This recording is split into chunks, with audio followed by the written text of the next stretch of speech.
ছাত্ৰ-ছাত্ৰীসকল আমি আজি এই ভিডিঅ'ত আলোচনা কৰিম তোমালোকৰ গণিত বিষয়টোৰ পাঠ 3 অৰ্থাৎ সংখ্যাৰ সৈতে খেলা এই পাঠটোৰ পৰিচাও আহাৰ 3.6 ৰ প্ৰশ্নসমূহ লগতে 3.6 ৰ পাছত যিবিলাক আছে 3.7 3.8 এই সকলোবোৰ এই ভিডিঅ'তে সকলোবোৰ একেলগে সমাধান কৰি তোমালোকক দেখুৱাম আৰু তোমালোকক ধুনীয়াকৈ বুজাই মেলি দিম সো তোমালোকে ভিডিঅ'টো শেষলৈকে মনোযোগেৰে চাবা আৰু ইয়াৰ আগৰ ভিডিঅ'সমূহ যদি তোমালোকে চাব বিচাৰা এই ভিডিঅ'ৰ ডেসক্ৰিপচন বক্সত লিংক পাবা লিংকত ক্লিক কৰি চাই লব পাৰিবা সো তেতিয়াহলে আমি আৰম্ভ কৰো দেৰি নকৰাকৈ ইয়াতে কি কৈছে চোৱা যে তিনিটা অংক বিশিষ্ট সংখ্যা 281 164 আৰু 752 ৰ বাবে ওপৰৰ প্ৰক্ৰিয়াটো চেষ্টা কৰা সো ওপৰৰ প্ৰক্ৰিয়াটো বুলি কৈছে গতিকে ওপৰত কি প্ৰক্ৰিয়া আছে এটো আমি এবাৰ চাই লম ঠিক আছে সো তেতিয়াহলে চোৱা ইয়াত কৈছে 1089 এটা সংখ্যাৰ কথা কৈছে এই সংখ্যাটো কি হৈছে তিনিটা অংকৰে গঠিত সংখ্যাৰ সৈতে জড়িত 1089 এটা আকৰ্ষণীয় সংখ্যা তিনিটা অংকৰ এটা সংখ্যা 375 লোৱা ইয়াত মনত ৰাখিবলৈ কৈছে যে এই ক্ষেত্ৰত তিনিটা অংক বিশিষ্ট সংখ্যাটোৰ প্ৰথম আৰু তৃতীয় অংকৰ মাজৰ পাৰ্থক্য অন্তত 2 হ'ব লাগিব ঠিক আছে সো আমি যদি ইয়াত একক ঠিক আছে প্ৰথম আৰু তৃতীয় অংকৰ মাজত এটো আমি প্ৰথম এটো তৃতীয় বুলি যদি ধৰো তেতিয়াহলে আমি এটো 5 - 3 গলো কি পাম আমি 2 পাই যাম তেনেকুৱাকৈ লবলৈ কৈছে তাৰমানে ঠিক আছে তাৰ পিছত কৈছে যে এটা সংখ্যা দিছে যেহেতু আমাক 375 এই 375 টো আমি এতিয়া কৰি চাও কি কৰিবলৈ কৈছে প্ৰথমতে 375 ক a বুলি ধৰি লবলৈ কৈছে ঠিক আছে তাৰ পিছত b বুলি লিখি পেলাই এই 375 ক উল্টাকে লিখিবলৈ কৈছে অৰ্থাৎ 5 টো আগলৈ আহিব 3 টো পিছলৈ যাব 7 টো একে জায়গাতে থাকিব তাৰ পিছত কি কৰিব লাগিব তাৰ পিছত c বুলি লিখিব লাগিব c টো লিখোতে কি কৰিব লাগিব এই b ৰ পৰা a টো বিয়োগ কৰিব লাগিব বিয়োগ কৰিলে যেটো পাম তেতিয়াহলে আমি 198 পাম হেই 198 টো কি হ'ল তেতিয়াহলে c হৈ গল ঠিক আছে তাৰ পিছতে আকৌ d বুলি লিখিব লাগিব d বুলি লিখি পেলাই এই যেটো c ৰ ভ্যালু আছিল 198 এই 198 ক উল্টাকৈ লিখি দিব লাগিব অৰ্থাৎ 891 তেতিয়া আমি d লিখিম তাৰ পিছত d টো লিখি পেলাই কি কৰিব লাগিব e টো লিখিব লাগিব e টো লিখি পেলাই এই যি c আৰু d পাইছিলো এই দুটা আমি যোগ কৰিব লাগিব যোগ কৰিলে আমি দেখিবলৈ পাম কি পালো ফলাফল 1089 বুলে তিনিটা অংক বিশিষ্ট সংখ্যাবোৰ এনেকৈ যদি আমি কৰো তেতিয়া হলে 1089 সংখ্যাটো প্ৰত্যেকবাৰতে পাবা হে বুলি কৈছে কিন্তু মনত ৰাখিবলগীয়া কথাটো হ'ল এইটো যে এই ক্ষেত্ৰত তিনিটা অংক বিশিষ্ট সংখ্যাটোৰ প্ৰথম আৰু তৃতীয় অংকৰ মাজৰ পাৰ্থক্য 2 হ'ব লাগিব হে বুলি কৈছে ঠিক আছে গতিকে আমি বুজি পালো কেনেকৈ কি কৰিব লাগিব এতিয়া আমি এই যেটো প্ৰশ্ন দিয়া আছে আমাক এইটো সমাধান কৰিবলৈ চাও এতিয়া ঠিক আছে চোৱা কৈছে যে তিনিটা অংক বিশিষ্ট সংখ্যা 281 164 আৰু 752 ৰ বাবে এই প্ৰক্ৰিয়াটো এপ্লাই কৰিব লাগে তেতিয়াহলে আমি এটা কৰোচোন সো এতিয়া আমি ইয়াতে লিখো কোৱেশ্চন নম্বৰ 1 আনসাৰ মানে সলিউশন ওকে এনেকৈ লিখিছো আৰু ইয়াতে আমি দেখিছো প্ৰথমতে কি আছে 281 কিন্তু আমাক ইয়াত এটা কথা কৈছিলে যে তিনিটা অংক বিশিষ্ট সংখ্যাটোৰ প্ৰথম আৰু তৃতীয় অংকৰ মাজৰ পাৰ্থক্য অন্তত 2 হ'ব লাগিব বুলি কৈছিলে ঠিক আছে কিন্তু আমি যদি ইয়াত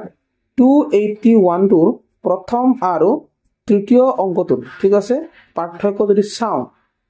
2 - 1 কিমান পাও 1 পাও গতিকে এটো নহব ঠিক আছে কি হ'ব লাগিব অন্তত 2 হ'ব লাগিব বা 2 কে ডাঙৰ হলেও একো কথা নাই গতিকে আমি ইয়াত এটো এনেকৈ লিখি দিম যে 281 সংখ্যাটোৰ প্ৰথম আৰু তৃতীয় অংকৰ মাজৰ পাৰ্থক্য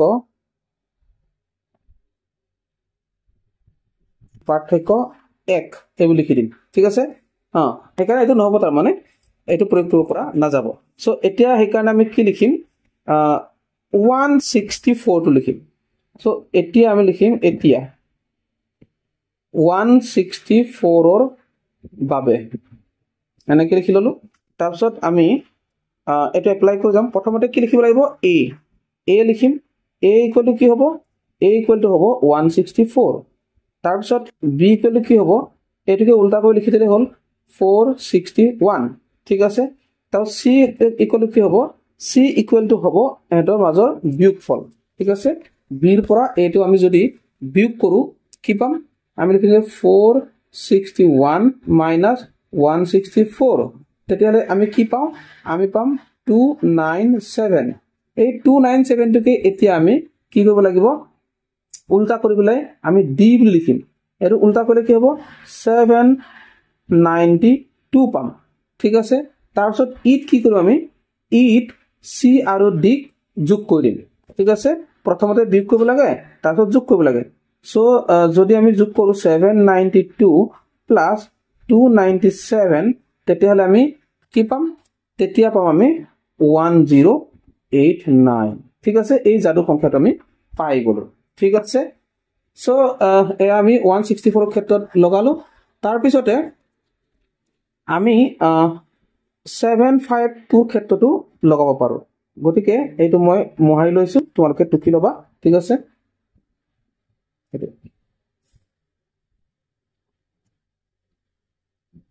ঠিক আছে এতিয়া আমি এইখিটা লিখিম এতিয়া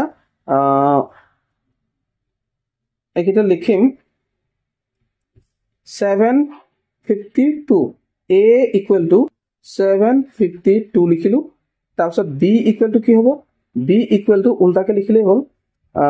257 আৰু c equal to কি হ'ব c equal to আসলে মাইনাস কৰিব লাগে 752 minus 257 equal to কিমান পাম equal to আমি পাম 495 okay so এটো c মানে 495 পালো তো c ৰ পিছত আমাৰ আহিব a b c d d টো আমি ইয়াকে উল্টা কৰি পেলাই লিখি দিম অৰ্থাৎ কিমান হ'ব 594 তাৰপিছত c d পাছত e আহিলে e মানে কি আহিব এটা আমি যোগ কৰি দিম সো যোগ কৰিলে কিমান পাবা 594 plus 495 okay so তেতিয়াহলে কিমান হ'ব যোগ কৰিলে আমি পাই যাম 1089 okay 8 এনেকে তোমালোকে কৰিব লাগে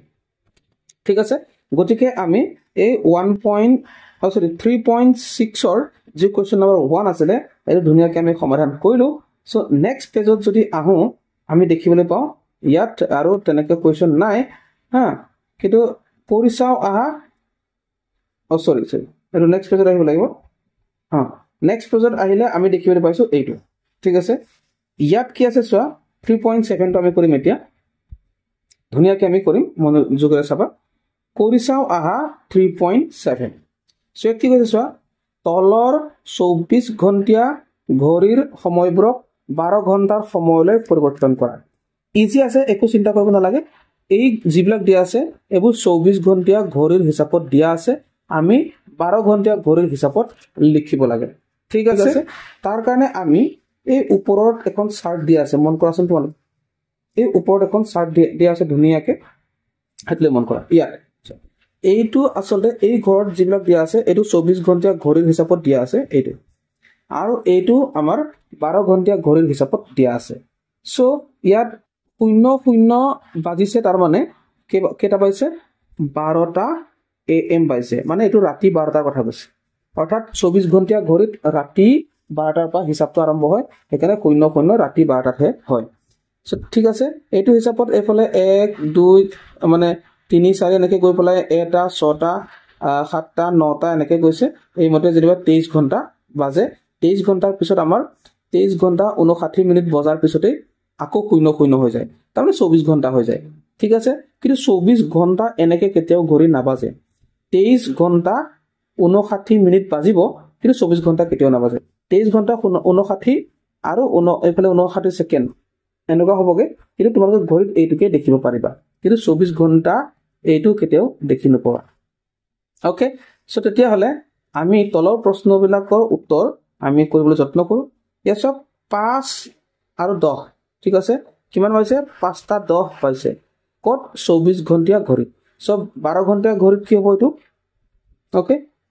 12 ঘণ্টিয়া ঘড়ীত কি হ'ব চোৱা ওপৰৰ এই চাৰ্টখনৰ পৰা আমি উত্তৰ দিম ইয়াত 5টা 10 পাইছে না সো 5টা 10 যদি পাইছে এটো 6টা আৰু এফালে 6টা সো 12 ঘণ্টাটো 6টা বাজিছে 24 ঘণ্টাটো 6টা বাজিছে ঠিক আছে তাৰ মানে চোৱা তোমালোকৰ 12 ঘণ্টিয়া ঘড়ী আৰু 24 ঘণ্টিয়া ঘড়ী দুপৰীয়া অৰ্থাৎ দিনৰ 12 বজালৈকে একেই বাজে ঠিক আছে কিন্তু প্ৰথম ৰাতি যেটো 12টা বাজিব 24 ঘণ্টিয়া ঘড়ীত এইটোহে বেলেগ বাকি সববোৰ একে চোৱা এইটো একে হয়নে এইটো একে 6টা পাইছে 7টা পাইছে 9টা পাইছে 10টা পাইছে 11টা পাইছে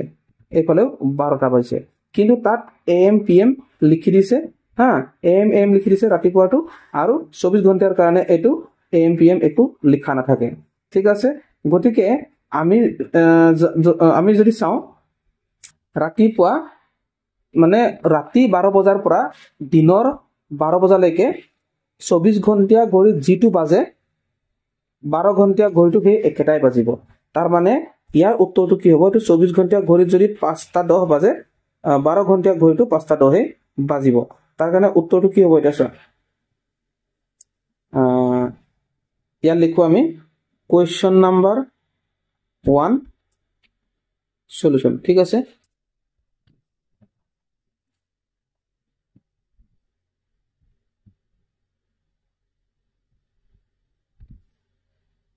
আমি লিখিম যে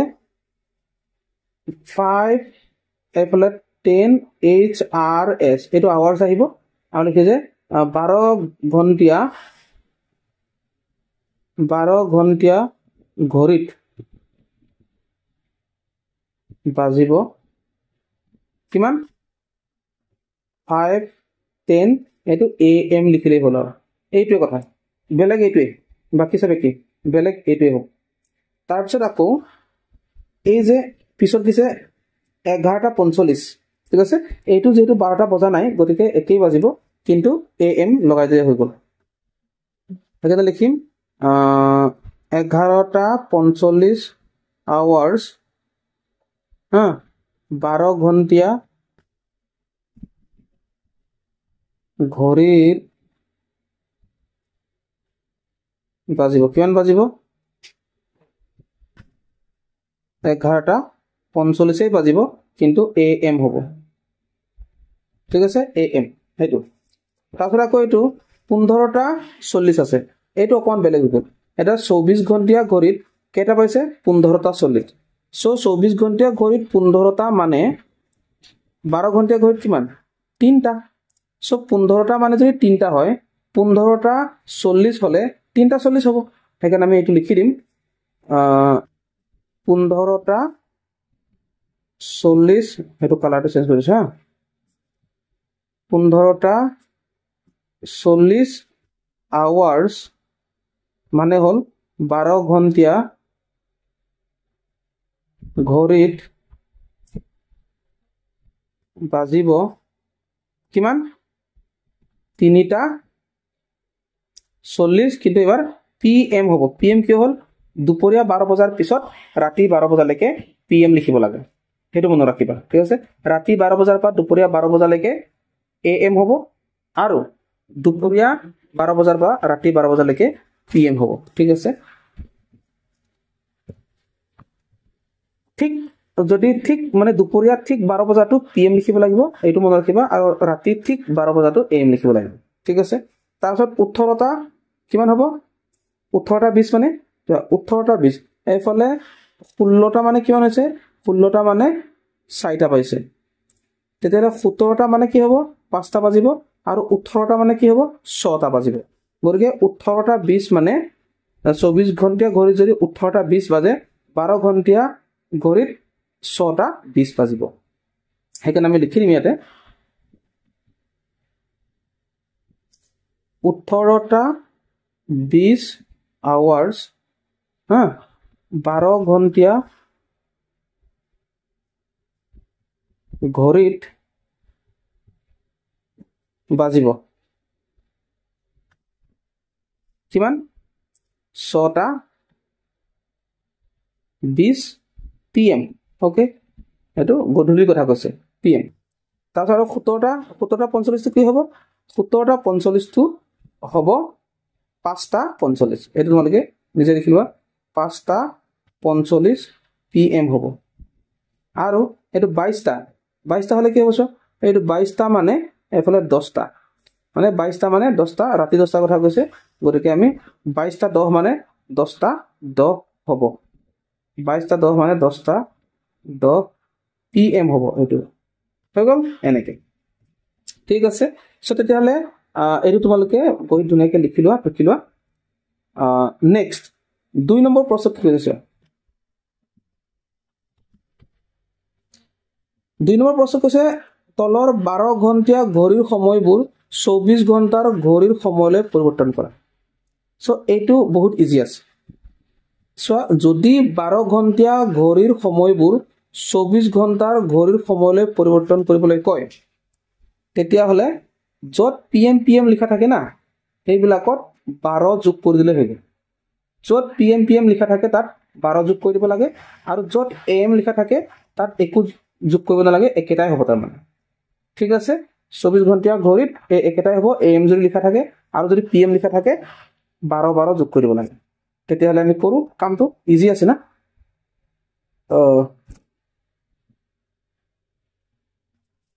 2 নম্বৰটো হা আমি লিখিম যে কোৱেশ্চন নাম্বাৰ 2 সলিউশন আমি লিখিম যে 145 AM লিখা আছে AM তাৰপিছত আমি লিখি দিম 145 AM টো যেনিবা উঠি পেলাই কি হ'বগে HRS আৱাৰ্স হ'ব এটা আমি লিখিম 24 ঘণ্টা ঘড়ীত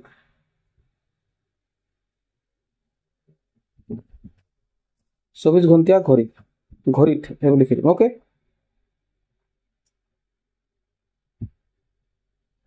এনেকে লিখি দিলে হৈ যাব এটো হৈছে আমাৰ 12 ঘণ্টা ঘড়ী যত ইয়াত আমাক উল্লেখ কৰা আছে 12 ঘণ্টা ঘড়ীৰ হিচাপত আৰু এইফালে আমি 24 ঘণ্টা ঘড়ী লিখিলে তো তালিকা হিচাপে নেকিও বনাব পাৰা একো কথা নাই দেই মই তোমালোকে আসল বস্তু শিকিবলৈ যত্ন কৰা তাৰপিছত আহিলে 4:45 PM যেতিয়া PM আহিব না যেতিয়া PM আহিব 12 যোগ কৰি দিয়া 4 লগত 12 যোগ কৰিলে কিমান হ'ব 12 4 16 গতিকে 16 এফালে 45 এইটো জাস্ট HRS লিখিবা আৰু এটো 24 ঘণ্টা ঘড়ীত লিখি দিলে হৈ গ'ল আকৌ এটো 3:20 PM গতিকে 3:20 PM যদি আহে 12 যোগ কৰি দিবা তেতিয়া 3 ৰ লগত 12 যোগ কৰিলে 15 হৈ যাব 15:20 আৱাৰ্স লিখিলে হ'ল আৰু এটো 24 ঘণ্টা ঘড়ীত এনেকে লিখি দিবা ঠিক আছে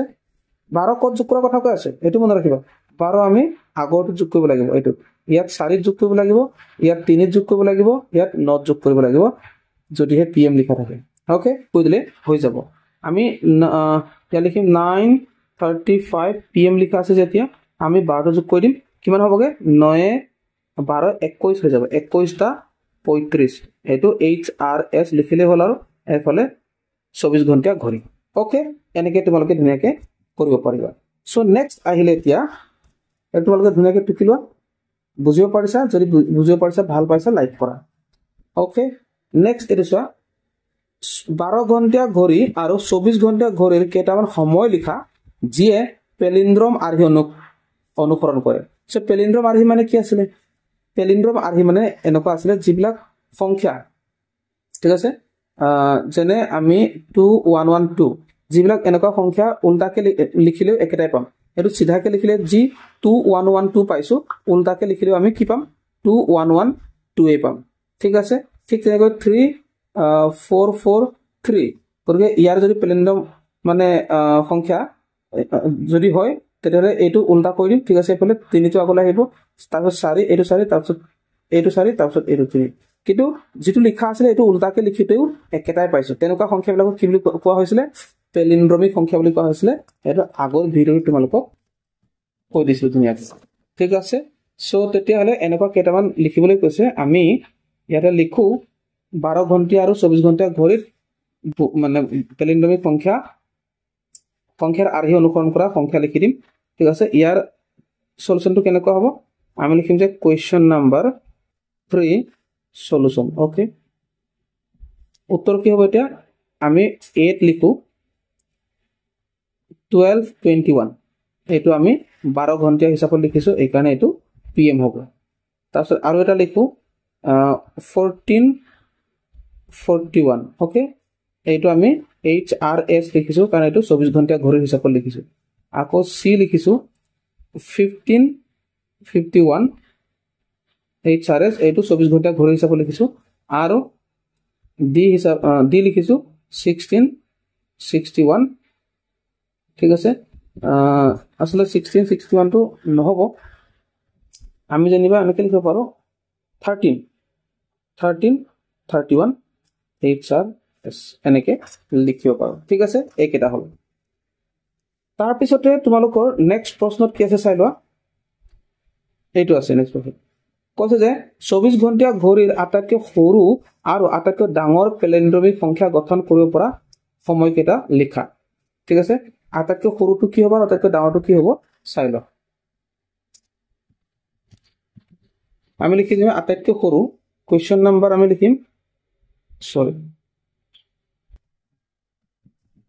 কোৱেশ্চন নাম্বাৰ 4 সলিউশন আমি লিখি দিম যে 24 ঘণ্টা ঘড়ীৰ কথা কৈছে আটাইতকৈ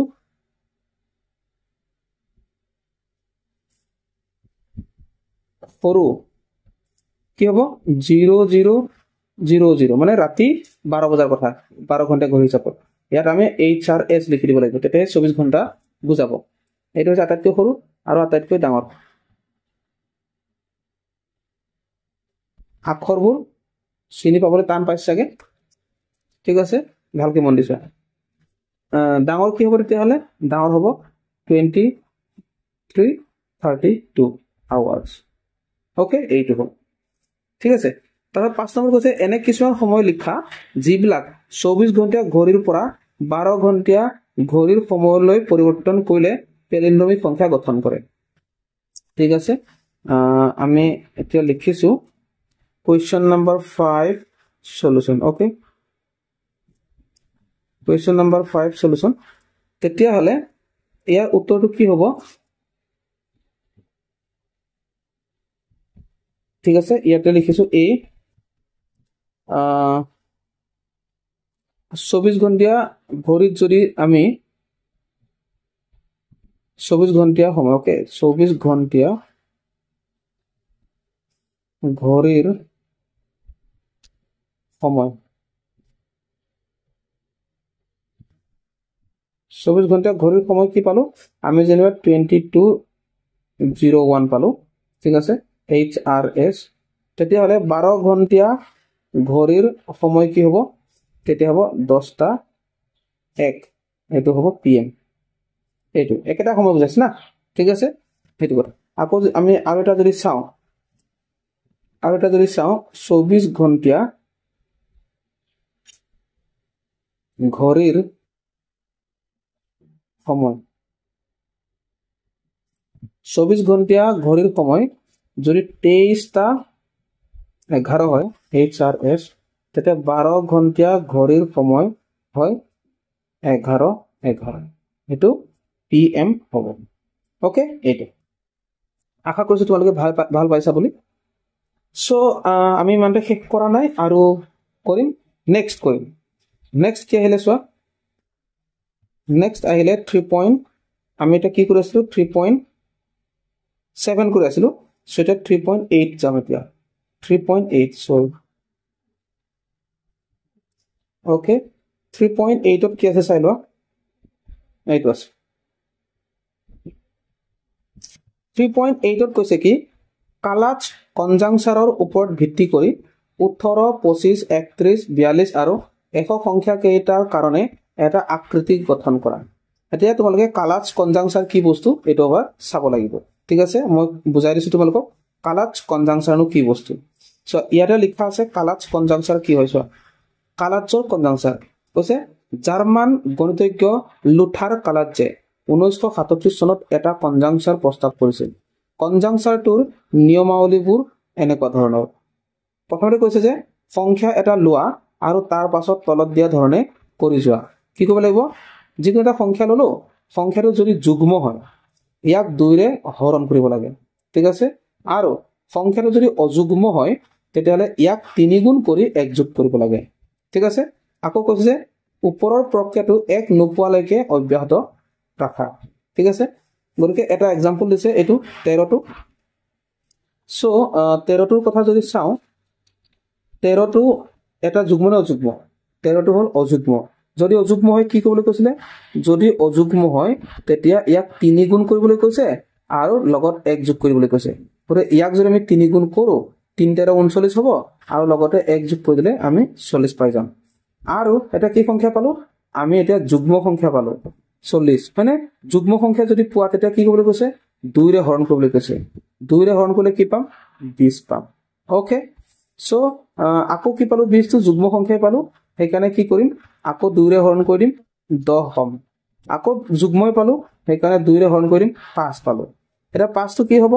5 টো হ'ব আমাৰ অযুগ্ম গতিকে 5 টো অযুগ্ম যেতিয়া 3 গুণ কৰিব লাগে 5 3 গুণ 15 তাৰ লগত 1 যোগ কৰিব লাগে তেতিয়া কি পাম 16 পাম আকৌ কি পালো এতিয়া অযুগ্ম সংখ্যা পালো এনেকে কেতিয়ালৈকে কৰিব লাগিব যেতিয়ালৈকে 1 নোপোৱা ঠিক আছে তেতিয়ালৈকে সো 16 টো যেহেতু যুগ্ম সংখ্যা সেইকাৰণে 2 ৰে হৰণ কৰি দিলো কিমান 8 পালো 8 টো যুগ্ম 8 টো যুগ্ম কাৰণে 2 ৰে হৰণ কৰি দিলো 4 পালো 4 টো যুগ্ম কাৰণে 2 ৰে হৰণ কৰি দিলো 2 পালো আৰু 2 টো যুগ্ম কাৰণে 2 ৰে হৰণ কৰি দিলো কি পালোগে লাষ্টত আমি 1 পালোগে গতিকে এই কামটো কেতিয়ালৈকে কৰিব লাগে কৈছে 1 নোপোৱালৈকে কৰিব লাগে ঠিক আমি 1 পাই গলো হৈ গল তেতিয়াহলে আমি এই সংখ্যাকেইটা ভেৰিফাই কৰো ইয়াতে দিয়া আছে চোৱা 1 2 4 8 16 5 10 20 40 13 তোৰে চোৱা এইটো 1 2 4 8 16 5 10 20 40 13 এইটো কথা এইটো কি কোৱা হৈছে কালাজ্জৰ কনজাংচাৰ সো তেতিয়াহলে আমি এই যি এতিয়া 18 25 31 42 100 এই সংখ্যা কেইটা আমি এইটো হিচাপত আমি এতিয়া আকৃতি গঠন কৰিম ঠিক আছে ওপৰত এটা এক্সাম্পল দিছে অকমান আমি চাওঁচোন ইয়াত এক্সাম্পলটো কি কৈছে চোৱা এক্সাম্পলত কৈছে যে এই যেটো সংখ্যা 184 ইয়াত লৈছে চোৱা 184 আকৌ 186 ইয়াত লৈছে চোৱা 186 আকৌ 180 হেতু হল 180 ওকে তাৰপিছত আকৌ 28 এইটো তাৰপিছত আকৌ 28 হল না তাৰপিছত আকৌ কি আহিব 21 এ আহিলে আৰু 12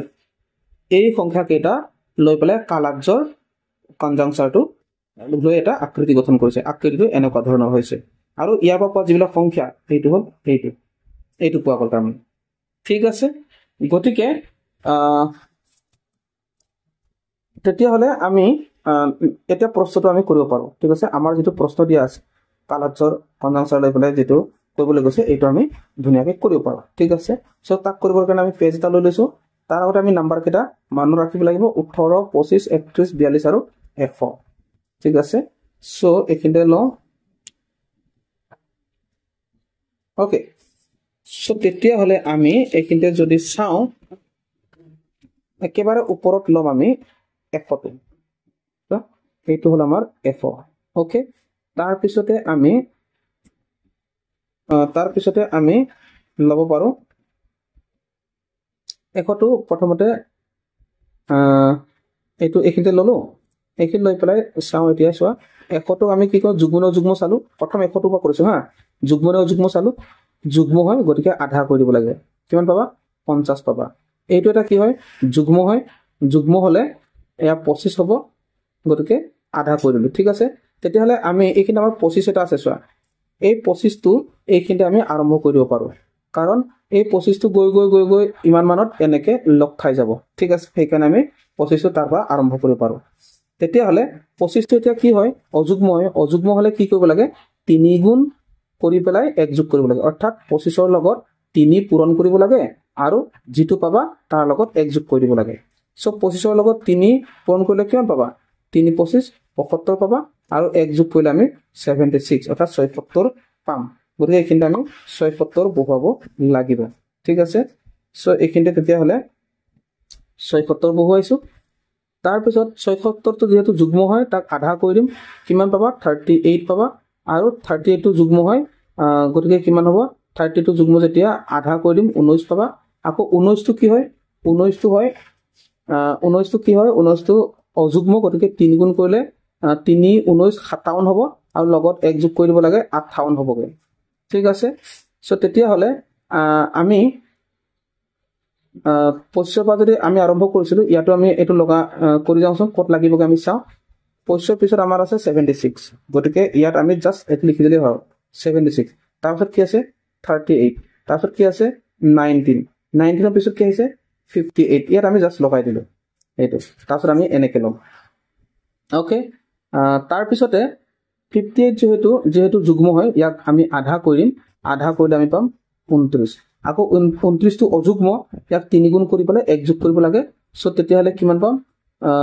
3 গুণ যদি কৰা 3 গুণ কৰিলে 87 পাবা আৰু 1 যোগ কৰিলে 88 পাবা সো এতিয়া ইয়াৰ আধা কৰিব লাগে কাৰণ যুগ্ম হয় আধা কৰিলে 44 হ'ব আকৌ ইয়াকো আধা কৰিব লাগে আধা কৰিলে কিমান পাবা 22 পাবা ওকে সো তেতিয়াহলে 22 তাৰপিছতে আমি ইয়াকো আধা কৰিম 11 পাই যাম কিন্তু এবাৰ 11 টো যুগ্ম অযুগ্ম হয় যুগ্ম নহল এখানে 3 গুণ কৰিম 3 11 33 আৰু 1 যোগ কৰিম 34 হ'ব ঠিক আছে 34 টো কি হল এতিয়া 34 টো যুগ্ম এখানে ইয়াক আধা কৰিম 17 হ'ব ঠিক আছে এনেকা আমি কৰি গৈ থাকিব লাগিব 17 টো কি হয় অযুগ্ম 3 গুণ কৰিব লাগিব 3 17 51 হয় আৰু 51 লগত 1 যোগ কৰি দিলে আমি 52 পাই যাম ওকে সো এইটো জায়গাটা আমাৰ সৰু হৈ গৈছে গতিকে আমি এনেকে সৰু কৰি লৈছো দেই জায়গাটোৰ কাৰণে ওকে সো তেতিয়া হলে 52 টো কি হয় যুগ্ম হয় এখানে এক আধা কৰি দিলো যেটা 52 আধা কৰিম তেতিয়া আমি পাম 26 আৰু 26 টো যুগ্ম কাৰণে আমি 13 কৰিলো ঠিক আছে 13 টো অলপ আগতে আমি কৰিছিলোই গতিকে এইটো হিচাপত আহি যাব তাৰপিছত 13 টো অযুগ্ম কৰে নে 3 গুণ কৰি দিম 3 13 39 39 ৰ লগত 1 যোগ কৰিলে 40 পাম 40 টো আধা কৰি দিম কি পাম 20 পাম সৰি তাত আনসাৰ টানিব আছে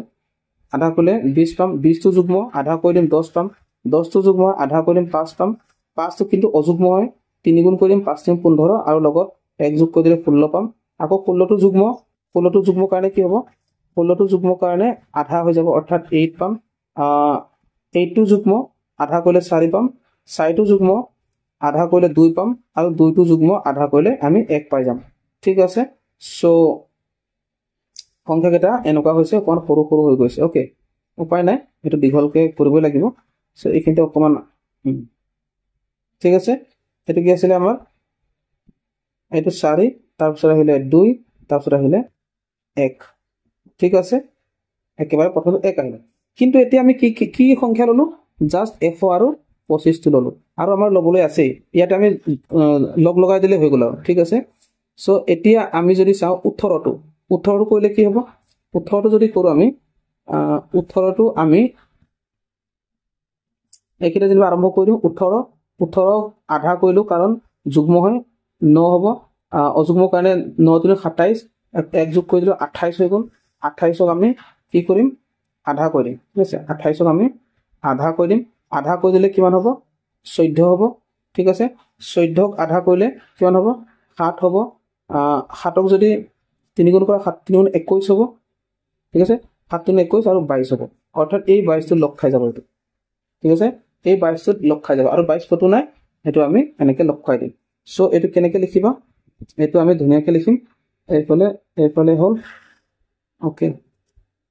এইফালে 7 তাৰপিছত 14 তাৰপিছত 28 তাৰপিছত 9 তাৰপিছত 18 ওকে এনেকে আমি লিখি দিলো তাৰপিছতে সোৱা ইয়াত আমি এটা 42 টো কৰিম ঠিক আছে 42 সো 42 টো যদি কৰো কি হ'ব সোৱা 42 যুগ্ম সংখ্যা হয় এখানে হাফ কৰি দিলো 21 হ'ব আৰু 21 টো অযুগ্ম কাৰণে 3 গুণ কৰিব লাগিব 21 টো যদি 3 গুণ কৰা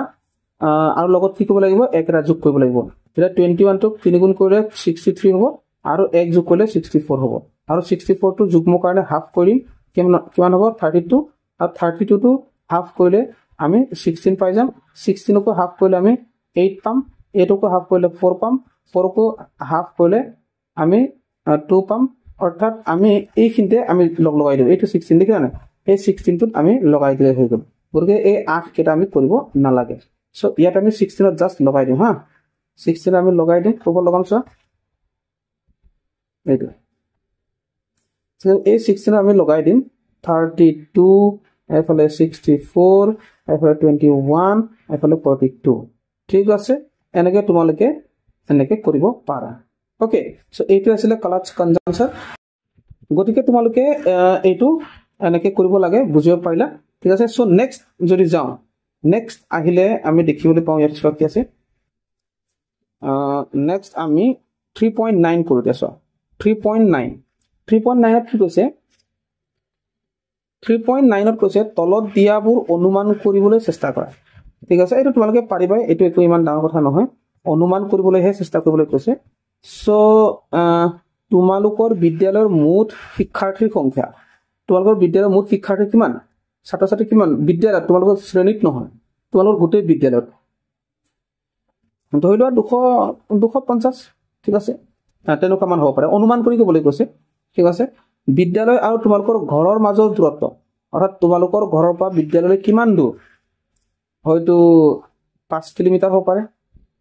ঠিক আছে এটা তোমালোকৰ নিজৰ হিচাপত হ'ব এটা মই অনুমানিক দিছো কাৰণ ইয়াত আমাক অনুমান কৰিবলৈ কৈছে তুমি অনুমান কৰি লিখিব লাগে আৰু কৈছে এক সপ্তাহত তুমি ব্যৱহাৰ কৰা পানীৰ পৰিমাণ তো তুমি এদিনত কিমান পানী ব্যৱহাৰ কৰা 1 লিটাৰ 2 লিটাৰ কিমান দিনত 2 লিটাৰ 2 লিটাৰ হলে এক সপ্তাহত তুমি কিমান ব্যৱহাৰ কৰিবা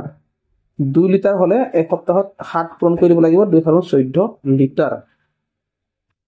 14 লিটাৰ ওকে সো নেক্সট আহিলে ইয়াত কৈছে যে তোমাৰ গাঁও বা তুমি থকা ঠাইৰ মুঠ জনসংখ্যা তো তোমাৰ গাঁও বা তুমি থকা ঠাইখনৰ মুঠ জনসংখ্যা কিমান হয়তো 400 গৰাকী হ'ব পাৰে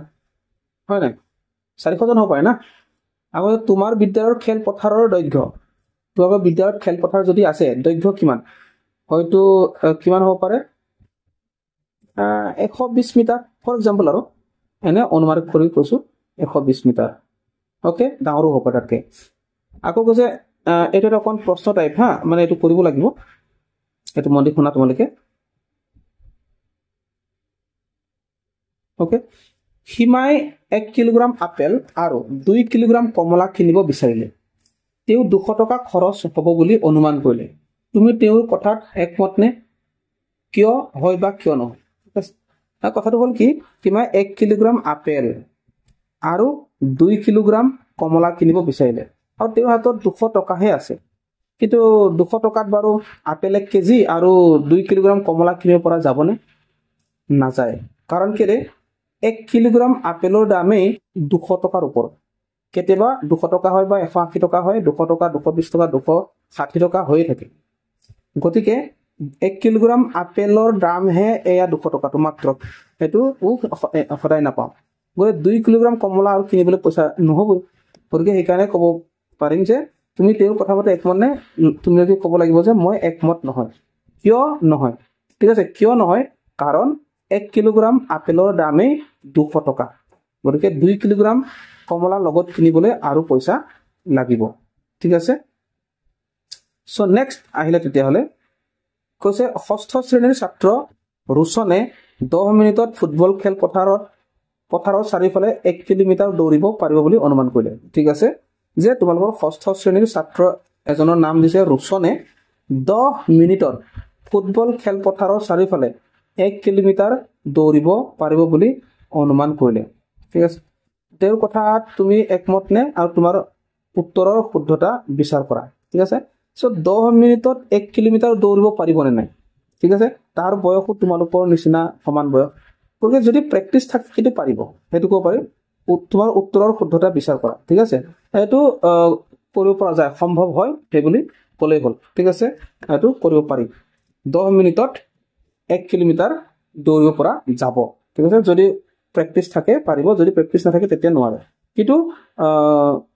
সাধাৰণতে যদি কও 10 মিনিটত 1 কিলোমিটাৰ দৌৰ দিব পাৰিব ঠিক আছে তাৰ কৈছে আজিৰ উচ্চতা কিমান হা আজিৰ উষ্ণতা কিমান ধৰি লোৱা আজিৰ উষ্ণতা 30 ডিগ্ৰী সেলসিয়াস ঠিক আছে আজি অকমান গৰম আৰু যেনিবা কালিৰ তুলনাত আজি গৰম বেছি নে কম সো কালি কিমান আছিল হেতু চাব লাগিব কালি যেনিবা আছিল 32 ডিগ্ৰী সেলসিয়াস তেতিয়াহলে কালিৰ তুলনাত আজি কি হ'ব গৰম বেছি হ'ব নে কম হ'ব গৰম কম হ'ব কাৰণ ডিগ্ৰীটো কম মানে গৰমো কম ঠিক আছে সো নেক্সট আহিলে আজি বিদ্যালয়ত কিমান গৰাকী শিক্ষাৰ্থী উপস্থিত আছে ঠিক আছে বিদ্যালয়ত কৈছে তোমালোকৰ শ্ৰেণী কোঠাৰ কথা কোৱা নাই গোটেই বিদ্যালয়খনত কিমান শিক্ষাৰ্থী উপস্থিত আছে গতিকে এটো তুমি অনুমান কৰি ক'ব পাৰা ঠিক আছে